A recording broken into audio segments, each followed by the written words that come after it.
Hi, this is Neil Hughes with AppleInsider, and this week I had the opportunity to go hands-on with Propel's new Elite Star Wars laser battle drones. Now, these are small, palm-sized quadcopters that blur the line between gaming in the real world and a virtual one, thanks to unique connectivity with Apple's iPhone.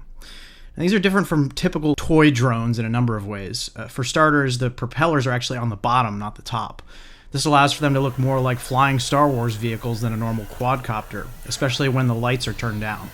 Propel, the maker of these drones, did a demonstration for the press in Brooklyn with professional pilots and dim lighting in a smoky room with classic John Williams songs playing over it.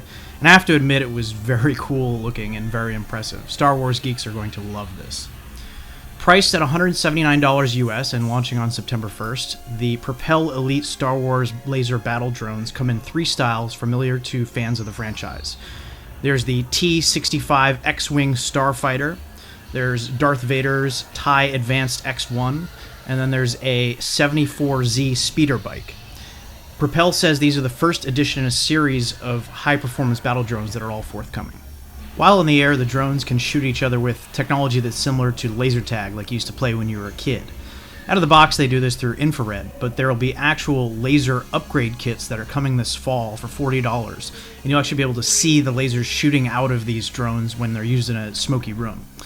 But the experience really kicks it up a notch when you bring an iPhone or an Android device into the mix. For starters, there's a new app from Propel that will allow pilots to train with a virtual drone using the drone's actual physical controller before they actually take their toy to the skies. So Propel demonstrated this app to me on Apple's iPad, and the virtual experience did do a really great job of capturing the physics of flying a drone in the real world. The idea behind this is that you get comfortable flying, and then you can actually take to the skies. So through the app, pilots can begin to level up their skills, which are tracked through a worldwide leaderboard. When they feel comfortable, then they can go in the real world and start doing battle against other drone owners. And it's there that you can have these really cool, epic, live air combat games that involve up to 12 people at the same time, which is pretty crazy. When you connect an iPhone and plug in headphones, gamers can even hear real-time sound effects and lines of dialogue from the Star Wars movies while the combat's underway. So you can have Chewbacca or Han Solo or Darth Vader encouraging you or saying things to you as you're in combat. It's pretty cool. Propel's new app will also give users the ability to connect with one another, allowing for meetups around the world where strangers can find each other and meet to play. Scores are synced live during a match with phones involved in that match, and then they can be saved to the cloud where players can compare their skills. Propel has a bunch of meetups planned. They're going to be doing something at Comic-Con later this year as well. The initial demo at this week's event with professional pilots flying and engaging in combat was very impressive, with all the music soaring and all that. Then Propel let the amateurs, us journalists, take over and do some combat in an enclosed space. And I'll be honest with you, it wasn't pretty. So the space battles were pretty chaotic and they were cramped, and the drones collided with each other regularly, which is to be expected when no one's actually flown these things before. However, I came away pretty impressed. None of the quadcopters appeared to sustain any serious damage that I could see, despite repeated crashes in the air with one another or into the ground.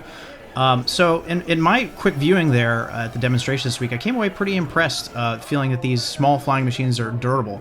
And I'm sure parents are going to be very happy to hear that one that might buy these for their kids or for themselves. Flight time is rated at 8 to 10 minutes with a single charge, and the batteries are swappable, which is great, meaning the combat doesn't need to stop after a few rounds. You can just have another battery ready to go and then charge the other one while you're flying. So these drones are going to be available Friday, September 1st, which Disney is branding as Force Friday. It's all part of a promotion of new lines of toys that are coming ahead of the next Star Wars film, The Last Jedi, which arrives in theaters in December. AppleInsider will have much more on the Propel Elite Star Wars laser battle drones in the coming weeks, including a full review. In the interim, please subscribe to us on YouTube and click the like button below. And if you have any questions about this before our review goes live, you can leave a comment.